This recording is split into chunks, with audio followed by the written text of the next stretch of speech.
Hai, selamat datang di channel Alur Cerita Film. Alur cerita film yang akan Mimin bawakan kali ini berjudul Captain America Brave New World yang rilis pada tahun 2025 ini.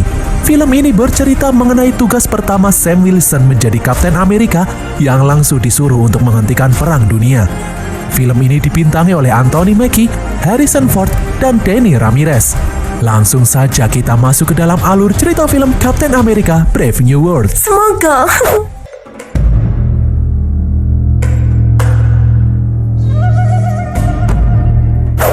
Film dimulai dengan dilantiknya Jenderal Militer Ross menjadi Presiden Amerika. Hal ini mengakibatkan pro dan kontra di kalangan masyarakat. Karena dahulu, Ross adalah jenderal perang yang terlibat atas penelitian serum Super Soldier hingga terciptanya Hulk dan Abomination. Hal ini juga mengakibatkan hubungan Ross dengan putrinya, Betty, yang dahulu merupakan mantan kekasih Bruce Banner, menjadi renggang hingga saat ini. Namun Ross menjawab kritikan itu dengan memenjarakan seorang peneliti yang bertanggung jawab atas insiden Hulk dan Abomination. 5 bulan kemudian, Sam yang kini menjadi Kapten Amerika ditugaskan untuk menghentikan perdagangan senjata rahasia berbahaya yang dilakukan oleh kelompok teroris yang bernama Serpent. Sam dibantu oleh asistennya yang bernama Torres yang mengamati dari pesawat. Dengan sayap dan tameng vibranium yang sangat kuat, Sam menghajar pasukan Serpent yang ada di luar gedung gereja. Sam kemudian langsung bergerak masuk. Melalui scan dari drone, Torres mendeteksi kalau di dalam gereja ada pemimpin kelompok Serpent yang bernama Volker sedang menahan para sandera. Di saat Sam menjebol masuk, Volker menyuruh anak buahnya untuk membawa kabur paket senjata berbahaya yang dia bawa. Sam langsung melawan semua pasukan Serpent yang menghadangnya. Torres memberitahu kalau paket senjata berbahaya yang mereka incar saat ini sedang dibawa kabur. Torres pun meminta izin untuk mengejar paket itu. Sam pun langsung mengizinkannya. Sementara Sam sendiri akan menangkap Volker. Sam kemudian diserang oleh anak buah Volker yang cukup kuat. Namun tak butuh waktu lama bagi Sam untuk mengalahkannya. Pasukan militer Amerika yang dipimpin oleh Dennis kemudian datang untuk membantu. Di jalanan, Torres mengenakan kostum Falcon, terbang menghajar pasukan Serpent yang berusaha kabur membawa paket senjata berbahaya. Setelah mengejar semua pasukan Serpent itu, Torres akhirnya berhasil mendapatkan paket senjata berbahaya yang hendak diperjualbelikan. Di dalam gereja, Sam merasa ada yang tidak beres dengan misi ini karena pembeli paket senjata rahasia berbahaya tidak kunjung muncul. Dennis pun berkata, bisa jadi pembelinya sudah tahu kalau Kapten Amerika akan menggerebek tempat ini. Sam pun menyuruh Dennis untuk melacak jejak Volker yang berhasil kabur. Torres kemudian datang melaporkan kalau dia juga berhasil menjalankan misi dengan lancar. Torres bertanya, apakah saat ini dia sudah pantas menjadi Falcon sebagai asisten Kapten Amerika? Sam pun mengajak Torres untuk menemui guru bela diri Sam agar Torres bisa semakin lihai dalam bertarung. Keesokan harinya, Sam mengajak Torres menemui gurunya yang bernama Bradley. Bradley sendiri adalah salah satu prajurit yang menjadi korban eksperimen mendapatkan serum Super Soldier. Dia sempat menyandang gelar Kapten Amerika sebelum Steve Rogers. Bradley melatih Sam menjadi sangat kuat meskipun Sam sendiri tidak pernah mendapat suntikan serum Super Soldier. Di tengah-tengah latihan, handphone milik Sam berbunyi. Itu adalah panggilan dari Presiden yang ingin agar Sam dan Torres datang ke pertemuan di Gedung Putih. Mendengar Sam mendapat panggilan dari Presiden, Bradley terlihat kesal. Bradley kesal karena sekarang Sam tunduk pada Presiden Ross yang dahulu saat menjadi jenderal pernah memenjarakan dirinya selama 30 tahun. Ross jugalah yang dahulu membuat perjanjian Sokovia yang memecah belah Avenger membuat Sam, Steve Rogers, dan Black Widow menjadi buronan. Bradley tidak ingin Sam tunduk kepada bajingan seperti Ross. Sam pun menyuruh Bradley tenang karena negara ini sedang kacau balau. Meskipun mereka berdua tahu mengenai masa lalu Ross yang tidak baik, namun bisa jadi saat ini Ross sudah berubah. Nanti jika Ross bertindak di luar batasan lagi seperti dahulu, Sam sendirilah yang akan menghentikannya. Sam kemudian berkata kalau di panggilan telepon barusan, dia menjawab dia bersedia datang ke Gedung Putih asalkan Bradley juga ikut diundang. Malam harinya, Sam, Torres, dan Bradley datang ke Gedung Putih. Asisten Presiden kemudian mengajak Sam untuk menemui Presiden Ross secara pribadi. Di dalam sebuah ruangan, Ross memuji kemampuan Sam dan kepeduliannya dalam membantu negeri ini. Ross meminta maaf jika di masa lalu dia sempat melakukan hal yang tidak disukai oleh Sam dan teman-temannya. Dengan Sam yang kini menjadi Kapten Amerika yang baru, Ross ingin Sam membangun kembali Avenger yang sebelumnya telah bubar. Sam pun bingung, bukankah dahulu Ross yang mengajukan perjanjian Sokovia yang membuat Avenger bubar? Ross pun berkata kalau kini dia sudah berubah. Dia sadar kalau umat manusia sangat membutuhkan bantuan Avenger. Beberapa saat kemudian, konferensi pers pun dimulai. Di hadapan pemimpin negara-negara di dunia, Ross mulai berpidato. Ross berkata kalau beberapa tahun yang lalu muncul bangkai celestial raksasa di benua Hindia. Di dalam bangkai celestial itu terdapat kandungan mineral baru yang sangat kuat yang bisa digunakan untuk kemajuan teknologi, kesehatan, dan senjata militer yang canggih. Mineral itu sangatlah kuat dan bahkan lebih kuat dari vibranium yang saat ini dikuasai oleh kerajaan Wakanda. Mineral berharga itu bernama adamantium. Beberapa saat yang lalu, sampel adamantium pertama berhasil diekstrak oleh laboratorium milik Jepang. Namun sampel adamantium itu dicuri oleh kelompok teroris yang bernama Serpent. Untungnya, mereka memiliki Sam sebagai Kapten Amerika dan Torres sebagai Falcon yang dengan gagah berani berhasil mendapatkan adamantium itu kembali. Di dalam pertemuan ini, Ross ingin mengajak negara-negara lain untuk menandatangani perjanjian agar mereka bisa menambang adamantium secara adil dan merata. Di tengah-tengah pidato, tiba-tiba terdengar suara lagu yang aneh. Bradley kemudian bangkit dan merebut senjata milik penjaga. Bradley langsung menembaki Ross. Beruntung tembakan itu meleset. Sam pun berusaha menghentikan Bradley, namun Bradley dengan mudah melemparnya. Beberapa orang yang ada di sini kemudian ikut-ikutan menembaki Ross. Keadaan pun menjadi kacau. Sam dan Torres langsung mengajar orang-orang yang mengacaukan pertemuan ini. Sam kemudian mengejar Bradley yang berlari kabur melompat keluar jendela. Di tengah jalan, Sam menyuruh Bradley untuk berhenti. Namun secara aneh, Bradley bertanya apa yang sedang terjadi saat ini. Bradley seperti hilang ingatan. Bradley pun akhirnya pasrah ditangkap oleh petugas. Sam kemudian masuk ke dalam bunker keamanan menemui Ross yang ada di sana bersama penasehat keamanan yang bernama Ruth. Sam merasa kalau ada yang aneh dengan kejadian penembakan tadi. Di sini Ruth melaporkan kalau ada 5 orang termasuk Bradley yang berusaha melakukan penembakan di dalam konferensi pers. Menurut Ruth, serangan tadi adalah serangan teroris yang terkoordinasi. Sebelum serangan dilakukan, mereka semua mendengar suara lagu yang aneh. Lagu itu pasti isyarat untuk melakukan serangan. Sam lalu memberitahu kalau barusan sebelum ditangkap, Bradley seperti hilang ingatan. Dia tidak tahu apa yang barusan terjadi. Sam ingin menyelidiki kejadian ini lebih lanjut, namun Ross melarangnya. Ross menyuruh Sam tidak usah ikut campur dalam kasus ini. Ross akan memerintahkan Ruth untuk menyelidiki kasus ini. Setelah Sam dan Ruth pergi, Ross yang terlihat panik kemudian meminum sebutir obat. Singkat cerita, Bradley akhirnya dijatuhi hukuman mati. Sam pun langsung menemui Bradley yang ada di dalam penjara. Sam bertanya kenapa Bradley menyerang Ross. Bradley pun menjawab kalau dia tidak ingat apa-apa. Yang dia ingat saat berada di dalam gedung putih adalah HP-nya sempat bermasalah sebelum Ross melakukan konferensi pers. Setelah itu, Bradley tidak ingat apa-apa. Tiba-tiba saja dia sedang berlari di jalanan dan kemudian ditangkap. Bradley menyesal telah datang ke gedung putih jika akhirnya seperti ini. Bradley yang marah menyuruh Sam untuk pergi. Di tempat lain, ternyata Ruth merekam percakapan Sam dan Bradley melalui kamera CCTV. Di jalanan, Sam menyuruh Torres menghack CCTV gedung putih sebelum kejadian penembakan. Sam curiga ada sesuatu yang mencuci otak Bradley yang membuatnya melakukan hal yang di luar kendalinya. Torres kemudian melihat sesuatu yang mencurigakan. Sesaat sebelum konferensi pers, dia melihat handphone milik Bradley berkedip-kedip. Dia juga melihat handphone milik 4 orang yang melakukan penyerangan juga berkedip-kedip. Di tempat lain, Ruth yang sedang meneliti CCTV juga melihat hal yang sama. Sam yang curiga memiliki teori kalau hal ini ada hubungannya dengan misi mereka merebut adamantium di Meksiko. Bisa jadi pembeli adamantium sengaja tidak datang dan membiarkan mereka merebut adamantium agar Presiden Ross bisa melakukan konferensi pers. Sam lalu menyuruh Torres meneliti latar belakang penasehat keamanan yang bernama Ruth. Tiba-tiba, Volker menembaki mobil Sam dan melemparkan bom meledakkan mobil itu. Sam yang berhasil selamat kemudian langsung menghajar Volker. Setelah melucuti senjata Volker, Sam menyuruh Volker memberitahu siapa pembeli adamantium. Bukannya menjawab, Volker lalu kembali menembaki Sam dengan pistol yang dia sembunyikan. Sam pun langsung bersembunyi menyelamatkan diri.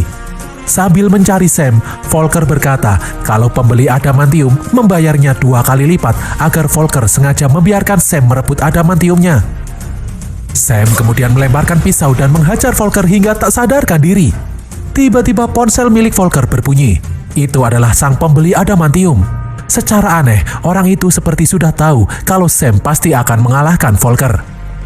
Di dalam bunker keamanan, Ross berusaha membujuk Presiden Prancis dan India untuk menandatangani perjanjian kerjasama adamantium agar tidak terjadi peperangan memperebutkan adamantium.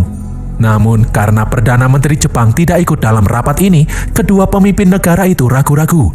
Mereka berdua berkata kalau mereka akan menandatangani perjanjian itu jika Jepang bersedia menandatanganinya juga. Ross yang panik langsung menyuruh anak buahnya menyiapkan pesawat. Dia sendiri akan pergi ke Jepang untuk membujuk Perdana Menteri Jepang. Di tempat lain, setelah kembali ke markasnya, Sam menyuruh Torres melacak lokasi panggilan terakhir dari handphone milik Volker. Sam yakin pembeli adamantium adalah dalang dari semua kekacauan ini. Torres selalu memberitahu kalau penasehat keamanan yang bernama Ruth adalah mantan agen mata-mata Widow, sama seperti Black Widow. Saat sedang meneliti rekaman CCTV, Sam bingung karena Bradley ternyata tidak mengarahkan pistol ke arah Ross.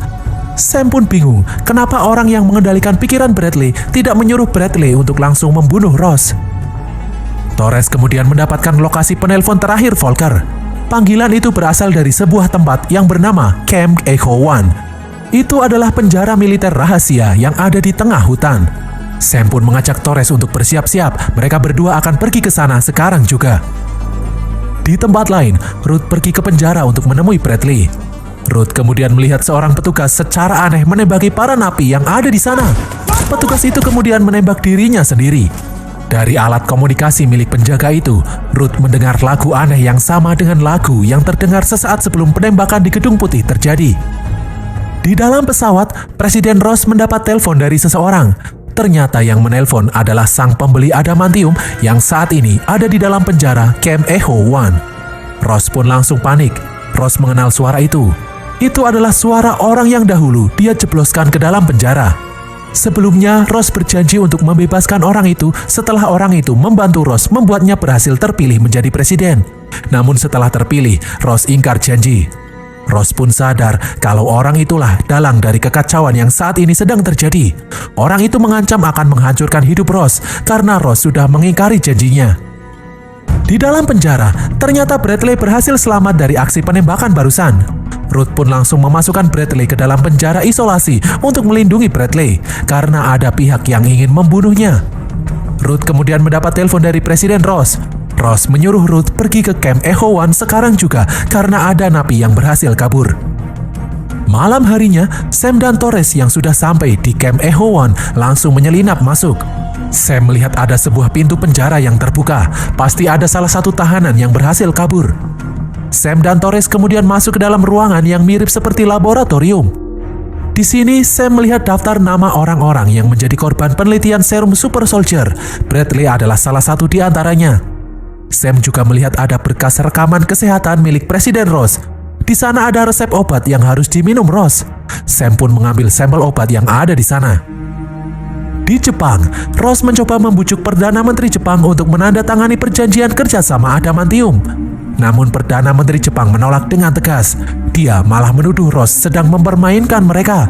Karena intelijen Jepang menemukan bukti kalau CIA adalah dalang di balik pencurian sampel adamantium milik Jepang. Amerika pasti ingin menguasai adamantium untuk mereka sendiri. Mendengar hal ini, Ross pun marah. Jika pihak Amerika yang melakukannya, dia tidak mungkin mengirim Kapten Amerika untuk merebut kembali adamantium. Namun Perdana Menteri Jepang tetap tidak peduli. Dia menolak menandatangani perjanjian kerjasama mengenai adamantium. Di dalam Camp Echo One, Torres menemukan file penelitian yang bisa mengendalikan pikiran manusia hanya dengan kilatan cahaya handphone. Dan di dalam catatan itu, lagu aneh yang sebelumnya terdengar sebelum aksi penembakan di Gedung Putih adalah pemicu yang membuat tubuh orang-orang yang terpengaruh tiba-tiba bisa bergerak sendiri. Sam kemudian melihat rekaman seorang peneliti yang bernama Dr. Stearns. Tiba-tiba dari belakang muncul sosok asing yang memanggil nama Sam. Orang itu adalah Dr. Stearns. Sam pun sadar kalau Stearns adalah dalang dari pencurian adamantium dan penembakan di Gedung Putih. Sam bertanya kenapa Stearns melakukan semua ini. Stearns kemudian menampakkan wujud aslinya. Stearns berkata kalau dia sedang balas dendam kepada Ross yang memenjarakannya di tempat ini. Dahulu, di saat Stearns menciptakan Abomination, kepalanya tidak sengaja terpapar radiasi gamma. Paparan radiasi itu membuat Stearns menjadi sangat jenius. Dia bisa mengkalkulasi apa yang terjadi di masa depan dengan sangat presisi. Namun bukannya menolong Stearns, Ross malah memanfaatkan kemampuan Stearns untuk membantu Ross agar dia bisa meraih posisi menjadi Presiden Amerika dengan imbalan akan membebaskan Stearns. Namun setelah Ross berhasil menjadi presiden, Ross mengingkari janjinya. Sebagai balasannya, Stearns akan membuat Ross menderita. Sam pun menyuruh Stearns menghentikan kegilaan ini karena hal ini membuat orang yang tidak bersalah seperti Bradley terkena imbasnya. Stearns pun malah balik bertanya, kenapa Sam masih membela Ross? Padahal Ross jelas-jelas sudah tahu kalau Bradley tidak bersalah. Kenapa Ross masih menghukumnya? Di saat Sam akan menyerang Stearns, Stearns menyalakan alat ultrasonik membuat Sam tidak berdaya. Sekelompok pasukan yang sudah dicuci otaknya kemudian datang untuk menyerang Sam dan Torres. Stearns pun kemudian kabur. Setelah pertarungan yang sengit, Sam dan Torres akhirnya berhasil mengalahkan semua pasukan yang ada di sana. Saat mereka berdua keluar, sekelompok pasukan lain kemudian datang menghadang. Dari belakang, Ruth yang baru datang menyuruh pasukan itu untuk berhenti. Namun pasukan yang sudah dicuci otaknya itu malah balik melawan Ruth. Secara mengejutkan, Ruth pun akhirnya berhasil menghajar semua pasukan itu sendirian. Ternyata Ruth juga sudah tahu kalau Stearns adalah dalang dari semua ini. Di luar, pasukan FBI datang untuk menangkap Sam dan Torres. Di saat Ruth berusaha membujuk pasukan FBI itu untuk membebaskan Sam, tiba-tiba terdengar lagu aneh pencuci otak yang membuat pasukan FBI itu tak sadarkan diri. Sam, Torres, dan Ruth pun langsung masuk dalam mobil untuk kabur. Di tempat lain, Ross mendapat laporan kalau Jepang sedang mengerahkan kapal militernya menuju bangkai Celestial guna menguasai adamantium untuk negara Jepang sendiri. Mendengar laporan ini, tiba-tiba emosi Ross meledak. Dia langsung menghantam meja. Ross memerintahkan mengerahkan kapal tempur untuk menghadang pasukan Jepang di bangkai Celestial sekarang juga. Di tempat lain, Sam menemui Dennis di pangkalan militer rahasia. Torres langsung menggunakan komputer yang ada di sana untuk mencari cara menangkal pengendali pikiran milik Stearns. Torres lalu menyalakan lagu pengendali pikiran.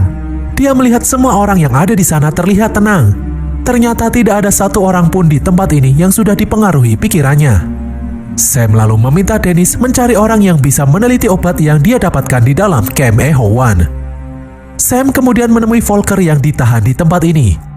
Sam menyuruh Volker memberitahunya apa rencana Stearns sebenarnya. Volker pun bersedia memberitahu, namun dengan satu syarat, hukuman yang dia terima harus diringankan. Sam pun langsung setuju. Volker kemudian memberitahu kalau Stearns sengaja menyuruhnya mencuri adamantium dari pihak Jepang. Stearns membayarnya menggunakan dana dari CIA. Hal itu akan membuat Jepang curiga dan menolak perjanjian kerjasama dengan Amerika untuk mengelola adamantium. Dengan kata lain, Stearns sedang mengadu domba Jepang dan Amerika untuk kembali berperang memperebutkan adamantium. Sam pun langsung mengajak yang lain menemui Presiden Ross untuk memberitahunya mengenai rencana Stearns ini. Dennis kemudian berkata kalau saat ini Presiden Ross sedang memimpin pasukan di atas kapal perang bersiap-siap berperang melawan pasukan Jepang di bangkai Celestial. Singkat cerita, Sam dan Torres langsung terbang menuju bangkai Celestial yang ada di Samudra Hindia. Ruth juga sampai di tempat ini menggunakan helikopter. Sesampainya di atas kapal, Sam langsung menemui Ross yang ada di ruang kontrol. Sam mengajak Ross berbicara empat mata.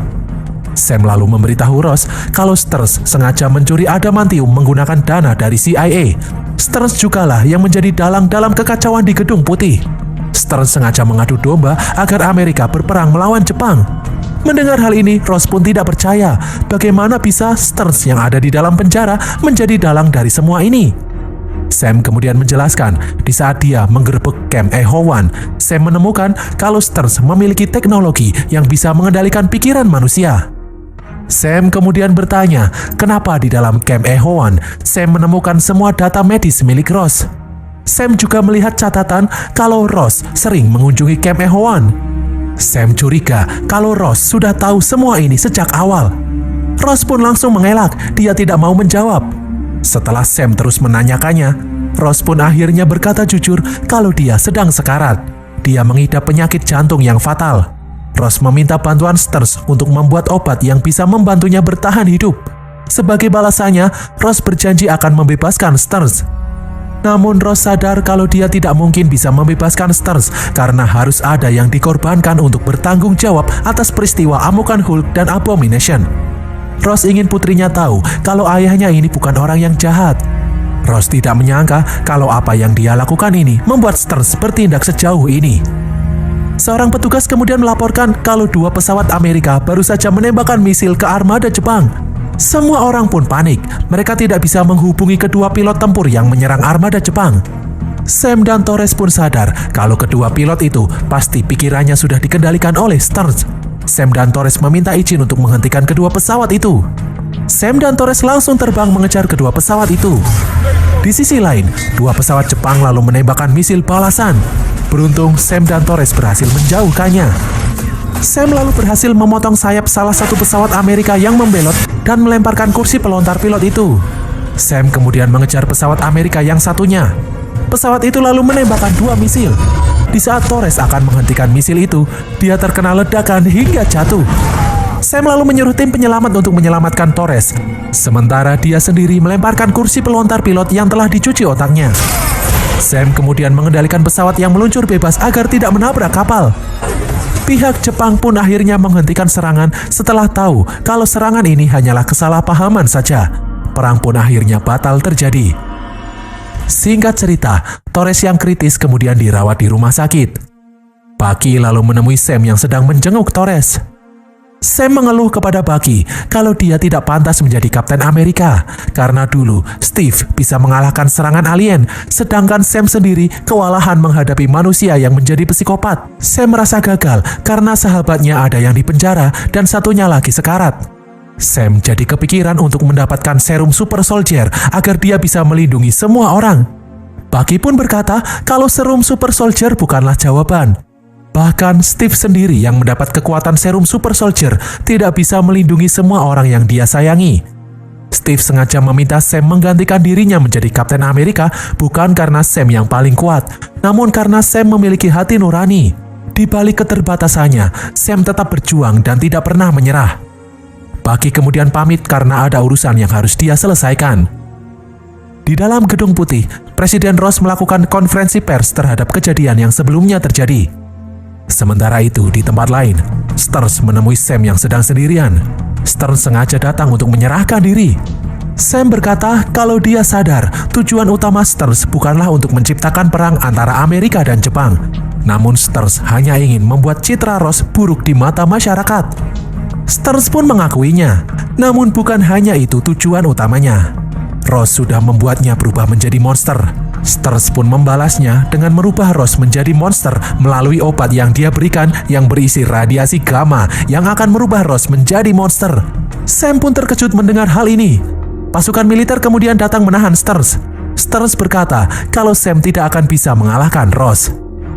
Di Gedung Putih, para wartawan mendapat kabar kalau Stearns sudah menyerahkan diri dan membeberkan fakta kalau dia pernah bekerja untuk Ross. Dari speaker, tiba-tiba terdengar rekaman suara Stearns yang membeberkan kalau Ross telah mengkhianatinya. Karena situasi semakin kacau, semua petugas pun mengajak Ross untuk masuk. Namun Ross menolak, dia bersikeras ingin memberikan klarifikasi. Hal ini membuat Ross marah. Tiba-tiba terjadi hal yang aneh dengan tubuh Ross. Ross berubah menjadi Red Hulk.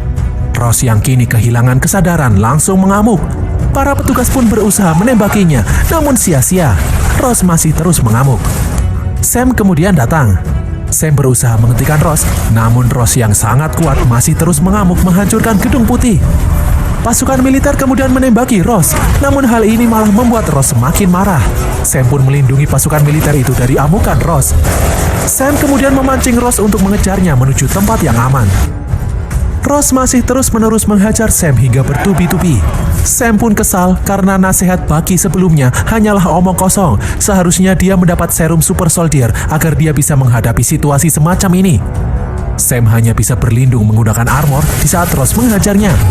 Sam kemudian menembakkan bom dari sayapnya hingga terjadi ledakan dahsyat membuat Ross terlempar. Beberapa saat kemudian Ross kembali bangkit.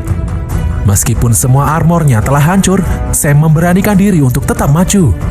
Melihat Ross yang terluka, Sam mencoba menyadarkan Ross kembali. Sam berkata, bukankah Ross ingin menunjukkan kepada putrinya, Betty, kalau dia sudah berubah, bukan orang yang jahat seperti dulu lagi. Melihat bunga sakura yang berterbangan membuat Ross teringat dengan putrinya. Ross pun akhirnya sadar, dia kembali berubah ke wujud manusia biasa. Para petugas kemudian langsung membawa Ross yang pingsan. Singkat cerita, Sam kemudian menemui Bradley yang kini bebas dari semua dakwaan. Bradley pun berterima kasih karena Sam sudah menyelamatkannya. Sam kemudian pergi ke penjara khusus manusia super yang ada di tengah lautan. Sam menemui Ross yang ditahan di sana. Sam menghormati keputusan Ross yang mundur dari jabatan presiden dan menyerahkan diri untuk bertanggung jawab atas apa yang sudah terjadi. Sam lalu memberitahu Ross kalau Jepang sudah bersedia menandatangani perjanjian kerjasama pengelolaan adamantium berkat kegigihan Ross. Ternyata di sini Sam tidak datang sendirian. Dia mengajak putri Ross, Betty, untuk menjenguk Ross. Ross pun bahagia karena akhirnya dia bisa bertemu kembali dengan putrinya itu. Sam kemudian menjenguk Torres yang kini sudah siuman. Torres meminta maaf karena dia tidak bisa menjadi orang setangguh Sam. Sam pun menyuruh Torres tidak usah khawatir, semua hanya masalah waktu. Suatu hari nanti, Torres pasti akan bisa menjadi Falcon yang tangguh. Sam menyuruh Torres bersiap-siap karena mereka berdua akan membentuk ulang tim Avenger. Sam kemudian menemui Stearns di dalam penjara. Stearns pun berkata, jika Sam merasa senang karena telah menyelamatkan dunia, Stearns menyuruh Sam untuk berhati-hati karena berdasarkan perhitungan yang dilakukan Stearns setelah melihat peristiwa keretakan multiverse yang terjadi akhir-akhir ini, Stearns merasakan akan ada serangan besar-besaran dari dunia lain yang akan datang mengancam bumi ini. Dan berakhirlah alur cerita film Captain America Brave New World ini guys. Semoga kalian terhibur.